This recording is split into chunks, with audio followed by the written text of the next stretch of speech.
श्री रामानंद संप्रदाय की पवित्र परंपरा में जगतगुरु श्री रामानंदाचार्य भगवान के शिष्य श्री स्वामी अनंतानंदाचार्य जी, अनंतानंदाचार्य जी के शिष्य श्री कृष्णदास पैहारी जी महाराज, श्री पैहारी जी के शिष्य श्री स्वामी भगवान दास जी महाराज, भगवान जी पंजाब द्वाराचार्य हुए। उनके शिष्य हुए श्री नारायण दास जी। गुरु शिष्य ऐसे हुए कि नारायण दास जी ने अपने गुरुदेव श्री भगवान दास जी के चित्त से अपने चित्त को ऐसा मिला दिया कि गुरु चेला का अलग अलग नाम नहीं चला, एक साथ नाम चला, श्री स्वामी भगवान नारायण जी महाराज। और उनका प्राचीन ऐतिहासिक चित्र भी ऐसा ही है, एक प्राण दो देह जैसा। गुरु और शिष्य का शरीर एक है, भेद जनाने के लिए तो बस दो मुंह अलग अलग बने हुए हैं, बस बाकी सब चार भुजाएं, दो शिष्य की दो गुरु के एक ही स्वरूप में और दो मुख। महाराज जी नामामृत की बात बता रहे हैं, अपने द्वाराचार्य गद्दी में पिंडोरी धाम की बात बता रहे हैं। ऐसे गुरुनिष्ठ थे नारायण जी महाराज, नारायण दास जी महाराज। गुरुजी ने कहा कि तमाम दीन दुखी तुम्हारे पास आते हैं मनोती लेकर के और परेशान करते, भीड़ लगी रहती है, सबकी इच्छाएं कामनाएं पूर्ण हो जाती हैं। बहुत चमत्कार होते थे उनके जीवन में। तो गुरुजी ने कहा ये ठीक नहीं है, भजन में बाधा के चमत्कार वो दिखाते नहीं थे, भगवान के नाम की महिमा से हो जाता था। तो उन्होंने कहे नारायण दास जी, हाँ गुरुदेव, बोले अब केवल और केवल राम नाम का अमृत पान करो और पूर्ण अंतर्मुख हो जाओ, पूर्ण काष्ठ मौन हो जाओ, केवल राम नाम का मानसिक जप करो, बस अंतर्मुख हो जाओ। न किसी की ओर देखना, न किसी से बोलना, न किसी की सुनना, न किसी से कहना, जड़वत हो जाओ, भजन में लग जाओ। ये नहीं कहा उन्होंने कि गुरुजी आप ऐसा कह रहे हैं तो हम भूख लगेगी तो भोजन का इशारा नहीं करेंगे तो कैसे हो, कुछ नहीं। गुरुजी ने जो कहा ज्यों का त्यों मान लिया, हो गए वैसे ही हो गए, तत्काल हो गए वैसे ही, जड़वत हो गए। गुरुजी तो सिद्ध थे, वो अंतर्धान हो गए, चले गए आगे, और ये अब बैठकर पिंडोरी जहां वहां भजन करने लगे। जहांगीर बादशाह लाव लश्कर के सहित वहां से निकला, देखा कोई महात्मा बैठा है, हिंदू फकीर बैठा, राम भजन कर रहा है। तब बोले ये कोई जासूस हो सकता है, पूछो इसको कौन है, कहाँ का है, कैसा है, क्या है। हिलाया डुलाया, बोले नहीं। अरे बोले पक्का जासूस है, कुछ नहीं बोलता है, इसको गिरफ्तार कर लो। तो महाराज जी नारायण दास जी को गिरफ्तार कर लिया, लाहौर ले गए, जो वर्तमान में पाकिस्तान में। लाहौर ले जाकर के खूब कोशिश की कि ये कुछ बतावे, बोले कौन है, कहां से आया, वहां क्यों बैठा था। आपने बोला नहीं क्यों? गुरुजी ने कह दिया था केवल राम राम करना, बाकी काष्ठ मौन हो जाओ, कुछ बोलना सुनना नहीं। बादशाह जहांगीर चिढ़ गया और उसने वैद्य को बुलाकर, हकीम को बुलाकर कहा हालाहल विष पिलाओ इसको,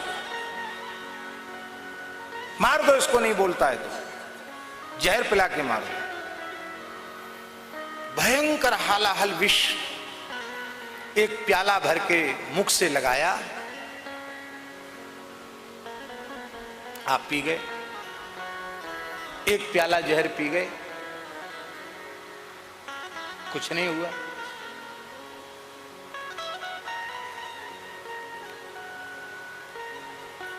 बादशाह की त्रोड़ी चिड़ी, और पिलाओ, फिर पिलाया। महाराज जी 5 प्याला भर भर के जहर पी गए। अब खाते पीते तो क्या होंगे, जब वो अंतर्मुख होके भजन ही करते, कुछ आ गया तो ले लिया, इतने में ही उनकी भिक्षा हो गई। कई दिन से खाया पिया नहीं था, पेट भर गया। अब वो बादशाह तो चिढ़ गया था, छठा प्याला और लाया, इसको भी पिलाओ। तो भर गया था गला, तृप्ति हो गई थी। मन में सोचते थे कि अब तो मन नहीं है, क्या पीना। तो श्री गुरुदेव भगवान प्रकट हो गए सामने। भगवान जी महाराज प्रकट हो गए। उन्होंने कहा, वो दिखाई पड़ा केवल उन्हीं को, नारायण दास जी को, दूसरे को नहीं दिखाई पड़ा। गुरुजी ने मुस्कुरा कर कहा, राम नामामृत की क्या महिमा है, ये सारे जगत के साधकों को दिखाने के लिए छठा प्याला भी पी जाओ।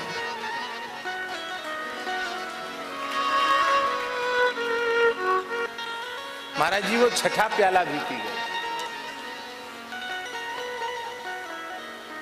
बादशाह का माथा ठनका। बोले, ये अब बात समझ में आई। ये पिलाने वाला जो वैद्य है ना, वो हिंदू है। हमने कहा जहर पिलाओ, बढ़िया शरबत बना के लाया होगा। तो शरबत तो क्या 6 की जगह 10 पी जाए कोई प्याला, शरबत पिला रहा होगा ये। उसने कहा, हकीम मेरे साथ गुस्ताखी, मैंने जहर पिलाने को बोला था कि शरबत। बोले, हजूर शरबत नहीं, हालाहाल जहर। मैं बिल्कुल नहीं मानता।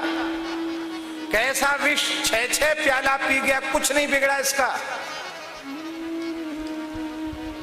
हमको संदेह है नकली जहर। हजूर किसी पर प्रयोग करो, तुम ही करो किसी पर प्रयोग। बहुत नामी गामी हाथी था जहांगीर का, झूम रहा था। उस प्याले की एक बूंद उसकी सूंड पर छिड़क दी गई, तत्काल हाथी मर गया। एक बूंद से हाथी मर गया जहर की। छटपटा कर प्राण त्याग दिए और 6 प्याला पी गए। कांप गया बादशाह। बोले, कोई बड़ा फकीर है, हिंदू फकीर है, छोड़ दो, जाने दो इसको। आप सहज भाव से विचरते हुए पुनः पिंडोरी धाम जहां है वहां आगे भजन करने लगे। गुरुजी आए, प्रकट हुए, हृदय से लगाया। हरिनाम की महिमा को तुमने प्रत्यक्ष करके दिखाया। बेटा, मेरी इच्छा है कि अब तुम आसन पर विराजो, सब जीवों का हित करो, मेरी गद्दी को स्वीकार करो।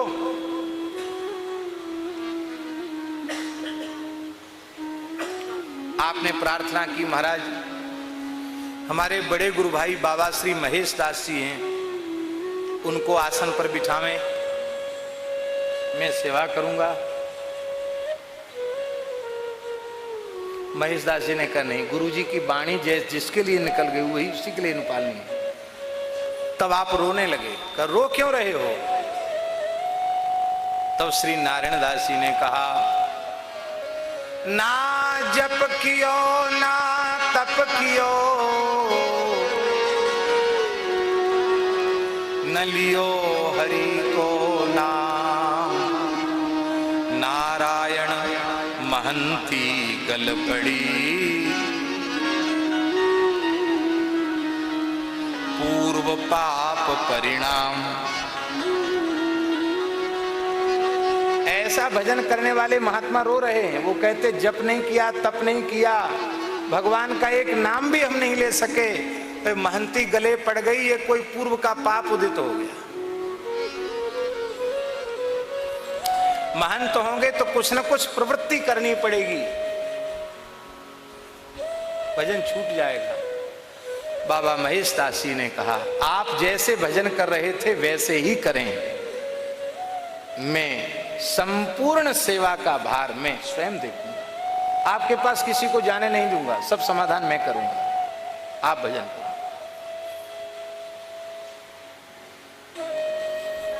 फिर जहांगीर आया,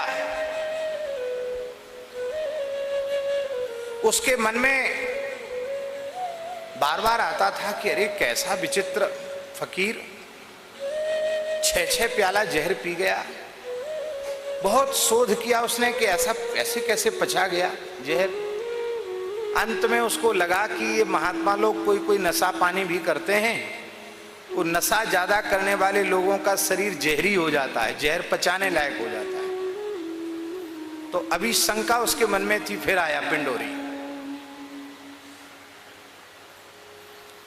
ओ श्री नारायण जी तो आसन पर विराजमान थे। बाबा महेशदास जी आज भी पिंडोरी धाम के बाहर गद्दी है, बाबा महेशदास जी विराजते हैं। बाबा ने कहा था कि गद्दी पर तुम्हारा दर्शन करके ही लोग मेरा दर्शन करने आए। वैसा ही होता आज भी, कोई भी अर्जी वहीं लगाई जाती बाबा महेशदास जी की गद्दी पर। आज भी जो आचार्य पीठ पर जो महानुभाव विराजते हैं, कोई समस्या आती है तो अर्जी बाबा महेशदास जी की गद्दी पर लगाई जाती है। उन्होंने ठेका लिया हुआ है आज भी। तो जहांगीर वहां आया,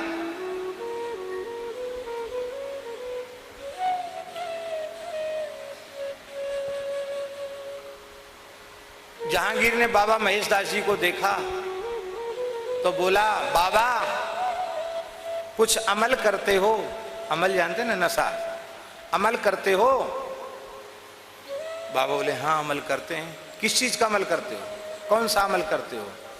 तो उन्होंने कहा श्री राम नाम का अमल करते हैं। इससे पक्की बात हो गई कि सच्चे साधु राम नाम का ही अमल करते हैं और कोई अमल नहीं करते, राम नाम का अमल करते हैं। बादशाह क्या समझे राम नाम का अमल क्या होता है? अच्छा ये अमल करता है, तो आज का तुम्हारा अमल पूरा हुआ? बोले हमारा तो हुआ, पूरा नहीं हुआ। वो समझ गए कि चमत्कार देखना चाहता है, ऐसे पिंड छोड़ेगा नहीं। तो उन्होंने कहा हमारा अमल तो पूरा हुआ नहीं हुआ, इसकी परवाह छोड़ दो। ये हमारे यहाँ कुतिया एक रहती है, इस कुतिया का अमल पूरा नहीं हुआ है। वो कुतिया वहां पड़ी रहती थी और बाबा जी को जो प्रसाद आता था रोटी भिक्षा में, तो आप पाने के बाद जो बचता था वो उस कुतिया को डाल देते थे। वो कुतिया भी उनके ऐसी भक्ता थी कि वो इनके प्रसाद को छोड़कर कुछ भी नहीं खाती थी। ये एक बार जो खाकर दे दें वही खाती थी, और चाहे जितनी बढ़िया चीज हो मुंह नहीं लगाती, देखती नहीं थी। वो इन्हीं का धरामृत प्रसाद, उच्छिष्ट प्रसाद लेती थी। तो बोले ये कुतिया है, इस बिचारी का अमल नहीं हुआ, क्या अमल करेगी? बोले अफीम। अफीम? अच्छा अफीम। तो सैनिकों को अफीम खिलाई जाती थी उस जमाने में। तो पेटी थी अफीम की, बहुत अच्छी क्वालिटी की अफीम। बादशाह चिढ़ गया, ए वजीर संदूक खोलो और इसको भरपेट अफीम खिला दो। कुतिया कहीं भरपेट अफीम खा सकती है? पर कुतिया कुई कुई करने लगी, पूछ हिलाने लगी। बाबा का संकेत समझ गई कि बाबा आदेश कर रहे हैं कि कुछ लीला दिखाओ। लीला दिखाना शुरू किया कुतिया ने। 1.25 मन अफीम खा गई।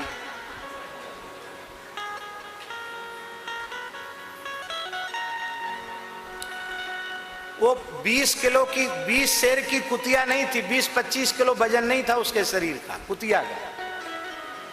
और वो 1.25 मन अफीम खा गई। 1.25 मन कितना किलो हुआ है? 50 किलो हुआ, 60 किलो, 50 किलो। वो 25 किलो की स्वयं नहीं थी, 50 किलो अफीम खा गई। और खाने के बाद भी पूंछ हिला रही थी, कुई कुई कुई। तो बादशाह को बड़ा आश्चर्य हुआ कि ये तो मिठाई जैसे खाती चली जा रही है, इसका वजन इतना नहीं, अफीम जा कहां रही है? उसने कहा बाबा पूज्य महाराज जी आए हैं, वो कुर्सी महाराज जी के लिए हम निवेदन कर रहे थे कि बादशाह घबरा गया, उसका संदूक खाली हो गया। उसने पूछा बाबा इसका अमल पूरा नहीं हुआ?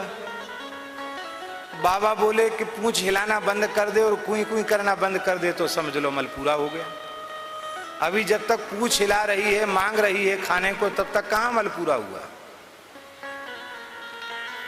तो उसने पूछा और कितना खाएगी? बाबा बोले तुझे खा जाएगी, तेरी बादशाहियत को खा जाएगी। ये सिद्धों की कुतिया है। बस सोई नशा ठंडा हो गया, अपना ताज उतार करके उसने बाबा के चरणों में रख दिया। बाबा आपकी फकीरी के आगे हमारी, उसने कहा मैं आपकी फकीरी के आगे मेरी बादशाहियत धूल है, मुझे सेवा का सौभाग्य दीजिए, अवसर दीजिए। बाबा तो उसके अहंकार को चूर करना चाहते थे। अरे बोले बोल दिया ना, हम एक लंगोटी के बाबा जी, हमारी क्या सेवा, कुतिया की सेवा करो। बादशाह बोला कुतिया जितनी घूम जाएगी उतनी जगह दे दी जाएगी गौ सेवा, संत सेवा के लिए। तो कुतिया दौड़ना शुरू किया। कुतिया ने 70,000 एकड़ में दौड़ी, 70,000 एकड़।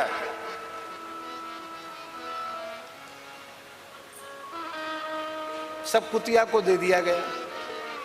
तो भगवान की कथा ही है, सच्चा अमृत भगवान का नाम ही है।